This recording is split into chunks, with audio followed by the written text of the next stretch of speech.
মুআয ইবনে জাবাল রাদিয়াল্লাহু তাআলা আনহুকে আল্লাহ রাসূল সাল্লাল্লাহু আলাইহি ওয়াসাল্লাম তিনি ইয়ামানের গভর্নর করে পাঠিয়েছেন। তো পাঠানোর আগে he was explaining a teaching guideline to his fellow সাহাবা। ওনাকে শিখাইতেছেন তুমি যে যাবা মুআল্লিম হিসেবে, গভর্নর হিসেবে কিভাবে দাওয়াতটা দিবে আগে শোনো। তিনি মুআয ইবনে জাবালকে বললেন, ইন্নাকা তা'তি কওমান মিন আহলিল কিতাব। হে মুআয, জেনে রাখো এমন একটা এলাকায় তোমাকে পাঠাচ্ছি, তারা কিন্তু আহলে কিতাব, মানে তারা হচ্ছে Jewish and Christian community, they are not Muslim, তারা কিন্তু ইহুদি খ্রিস্টান ওখানে। সো তুমি কিভাবে দাওয়াত দিবা? ফাদউহুম ইলা শাহাদাতি আন লা ইলাহা ইল্লাল্লাহ আন্না মুহাম্মাদুর রাসূলুল্লাহ। প্রথমে তাওহীদের দাওয়াত দিবা। আওয়াজ করে বলেন, প্রথমে দাওয়াত হবে কিসের?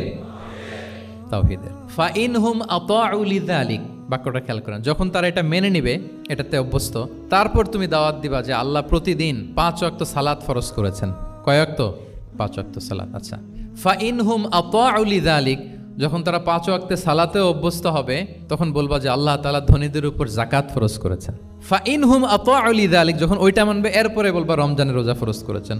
সুবহানাল্লাহ, সুবহানাল্লাহ, আল্লাহু আকবার। তাহলে ধাপে ধাপে দেখেন, এই যে টিচিং গাইডলাইন তিনি দিচ্ছেন ওনার ফেলো সাহাবাকে, ফেলো কম্প্যানিয়নকে, যে তুমি ইয়ামানে যে একবারে সব বিধান তুমি যা জানো, মনে করো না যে সবাই ওইটা মানবে। তারা জুইশ, তারা ক্রিশ্চিয়ান, একটু একটু করে তাদেরকে দাওয়াত দিতে হবে। তাহলে গ্রাজুয়ালিটি, পাঠদান পদ্ধতির একটা অন্যতম বিষয় হচ্ছে কি গ্রাজুয়ালিটি, মানে ধাপে ধাপে ধীরে ধীরে অল্প অল্প করে বোঝানো।